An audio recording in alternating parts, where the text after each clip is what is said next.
শুরুতেই আমি আজকে একটা গণমাধ্যমে একটি প্রতিবেদন দেখছিলাম। সেই প্রতিবেদন হচ্ছে মারিয়া ফেরদৌসী আক্তার নামে একজন বাংলাদেশি নারী ট্রায়াথলেট আছেন এবং আপনি নিশ্চয়ই জানবেন তিনি 2024-এ মালয়েশিয়ায় আয়রনম্যান 70.3 প্রতিযোগিতায় অংশ নিয়ে আয়রন লেডি খেতাব অর্জন করেন, বাংলাদেশের প্রথম আয়রন লেডি। এবং তিনি ফ্রান্সে যাবেন সম্ভবত এবার, যে আয়রনম্যান এই যে প্রতিযোগিতায় সেখানে অংশগ্রহণ। তার কীর্তির জিনিসটা আমি দেখছিলাম যে তিনি মাত্র 8 ঘন্টা 18 মিনিট 26 সেকেন্ডে 19 কিলোমিটার সাঁতরেছেন, 90 কিলোমিটার সাইক্লিং করেছেন এবং 21.1 কিলোমিটার দৌড় শেষ করেছেন। একজন নারী, বাংলাদেশের 18 বছর বয়সে তিনি সম্ভবত মালয়েশিয়ায় গিয়েছিলেন এবং তিনি কোনো পেশাদার জিম করেননি এবং একদমই ব্যক্তিগত প্রচেষ্টা, ইউটিউব দেখে এই কীর্তি তিনি অর্জন করেছেন। কিন্তু তার এবছরের যাওয়ার আগে তার আকুতিটা আমি দেখছিলাম যে তিনি এখনও সন্দিহান যে তিনি আসলে যথেষ্ট পৃষ্ঠপোষকতা প্রশিক্ষণ নিয়ে যেতে পারবেন কিনা। এর আগের প্রতিযোগিতায় তিনি সেই পরিমাণ গৌরব অর্জন করতে পারেননি, তার প্রতিবন্ধকতা ছিল। এবং আরেকটি বিষয় বলেই আপনার কাছে আসি যে তিনি যখন এই প্রতিযোগিতায় মালয়েশিয়ায় যাবেন তিনি এটি পরিবারকে বলতে পারেননি, কারণ হচ্ছে তার বোনের বিয়ে ভেঙে যাবে, এই কারণে তিনি বলতে পারেননি। কিন্তু তিনি যখন এই সম্মানটা দেশের জন্য বয়ে এনেছেন সেটি আমরা ফলো করে হয়তো বলি, তারপরেও খুব ফলো করে বলি কিনা এই নারী দিবসের আগেই আলোচনা। আপনি একটা রাজনৈতিক দলের একদম নীতি নির্ধারণের পর্যায়ে আছেন, প্রেসিডিয়াম সদস্য। আপনি নিজেকে দিয়েও বলবেন এবং দেশের প্রেক্ষাপটে বলবেন নারীর অবস্থান এই মুহূর্তে বাংলাদেশে কি অবস্থা আপনি বোধ করেন?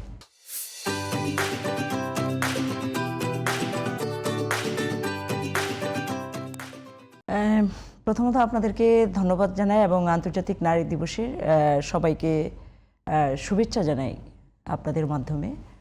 আমাদের যে বর্তমান দেশের পরিস্থিতি, সবেমাত্র ত্রয়োদশ জাতীয় সংসদ নির্বাচনটা শেষ হয়েছে, নতুন সরকার গঠন হয়েছে এবং আমরা যদি দেখি যে নতুন সরকার এবং বিরোধী দল যারা আছেন তারা জানেন যে সরকারের দিক থেকেও যদি আমি বলি, পুরা সংসদে মাত্র 7 জন নারী সংসদ সদস্য নির্বাচিত হয়েছেন এবং 3 জন মন্ত্রী পরিষদে আছেন।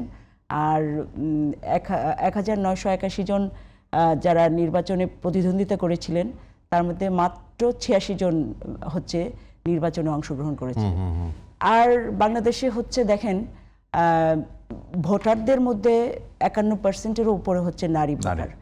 এখন এরকম একটা পরিস্থিতি, তার সাথে আমি একটু যুক্ত করতে চাই হচ্ছে নারীদের যে অবদানের কথাটা আর কি। আপনি যদি আজকে দেখেন বাংলাদেশের অর্থনীতিতে কাদের অবদান বেশি, গার্মেন্টস শ্রমিক নারীদের অবদান আছে, চা শ্রমিক নারীদের অবদান আছে, তারপরে ট্যানারি এবং শ্রমবাজারে ব্যাপক পরিমাণে নারীদের অংশগ্রহণ এবং গার্হস্থ্য শ্রমিক নারীদের অবদানকে তো এখন পর্যন্ত স্বীকারই করা হচ্ছে না।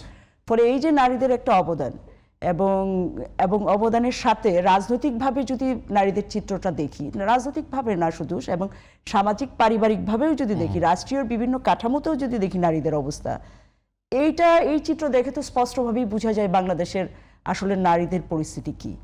এবং তার চেয়ে ভয়ানক বিষয় হচ্ছে যে এখনও আমাদের দেশে নারীদের উপরে মধ্যযুগীয় বর্বরতার মতো, ধর্ষণ নিপীড়নের মতো ঘটনা ঘটে যাচ্ছে। শুধু নারী না, আমাদের কন্যা শিশুরাও, মানে কোনো ধরনের শিশুরাও নিরাপদ না, এখানে কোনো নিরাপত্তা নাই। ফলে এই সমগ্র পরিস্থিতিতে আসলে আমাদের ভালো থাকার মতো পরিস্থিতি বাংলাদেশে এখনো তৈরি হয়নি, কিন্তু লড়াইটা নারীরা চালাচ্ছে, লড়াইটা নারীরা চালিয়ে যাচ্ছে। তো সেই জায়গা থেকে আমি বলবো যে মারিয়ার এই কথাটা এখন নিশ্চয়ই তার পরিবার জেনে গেছে, যে এখন সবাই জেনে গেছে, কিন্তু তারপরেও মানে এই যে একটা পুরুষতান্ত্রিক সমাজ এবং আমাদের পরিবারের কাঠামোটাও, মানে এই পুঁজিবাদী বৌর্জুয়া পরিবার কাঠামো, যেটা একটা পিতৃতান্ত্রিক পরিবার কাঠামো, কিন্তু এটা আপনি যদি আমাদের পরিবারের ব্যবস্থাটা দেখেন, এখানে কিন্তু পুরুষ প্রধান পরিবারগুলো। ফলে এরকম একটা ব্যবস্থায় এটাকে ভাঙতে হলে যে লড়াই সংগ্রাম দরকার, সেইটা আরো তীব্র করতে হবে।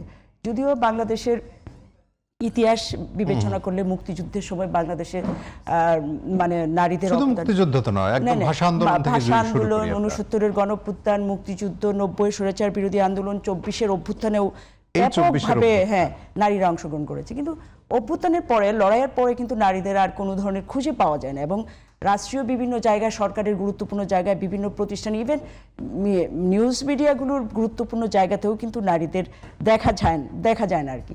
আর সাথে সাথে আমি রাজনৈতিক দলগুলোর কথা বলবো, বর্জীয় রাজনৈতিক দলগুলোতে তো দেখাই যায় না। সাথে সাথে হচ্ছে বামপন্থী দলগুলোর আমি এখানে সমালোচনা করতে চাই, তাদের ক্ষেত্রেও যেভাবে নারীদের এগিয়ে এনে একটা প্রগতিশীল এবং দল হিসাবে, এবং বামপন্থীদেরকে এই সবচেয়ে জায়গাতে নাই, ফলে হচ্ছে এই সামগ্রিক পরিস্থিতিটা কিন্তু নারীদের জন্য এখন বাংলাদেশে রয়েছে আর কি। বাংলাদেশের এই পরিস্থিতিটা নারীদের ক্ষেত্রে রয়েছে আর কি। জি জি, আমরা আপনার কাছে আরেকটা বিষয় জিজ্ঞেস করি জলি তালুকদার, আরেকটি বিষয় আপনি যেটি বলছিলেন, আপনি একটি রাজনৈতিক দলের একদম নীতি নির্ধারণী পর্যায়ে, আমি আরেকবার বলেছি, এবং আপনি বলছিলেন যে আপনার দলেরও আপনি সমালোচনা করেন, যে সেই অর্থে মানে আপনি আছেন, কিন্তু সেই অর্থে যারা আসলে নারী মানে প্রগতিশীল একটা সমাজের কথা যারা বলে, তারাও আসলে মেইন স্ট্রিমে বা একটা বড় জনগোষ্ঠীর মধ্যে সেই বার্তাটা দিতে পারলো না। আপনার জায়গা থেকে আমি বলি, মানে আপনার দলের জায়গা থেকে যদি মানে সেই বার্তাটা দিতে পারলো না কেন? সমগ্র নারী সমাজকে, সমগ্র নারী সমাজ এই আলাপটা আমরা রাজনীতির ক্ষেত্রে করি। আপনি দেখেন রাজনীতিটা, হ্যাঁ এটা একটা গুরুত্বপূর্ণ পয়েন্ট, কারণ হচ্ছে বামপন্থী রাজনীতি এবং প্রগতিশীল যে নারী আন্দোলন, এই ক্ষেত্রে কেন আমরা একটা বিরাট মেসেজ দিতে পারলাম না। আসলে আমার এখন পর্যন্ত যে বিষয়টা মনে হয়, আমাদের রাজনীতিটা এখনো লুটপাটের ধারায়, এবং কিছুটা মিডিয়া ভিত্তিক, বর্জীয় মিডিয়া, কিছুটা না পুরাটাই। আপনি দেখেন যখন শেখ হাসিনা ছিল, সবসময় শেখ হাসিনা ছাড়া টেলিভিশনগুলোতে আর কাউকে দেখা যেত না।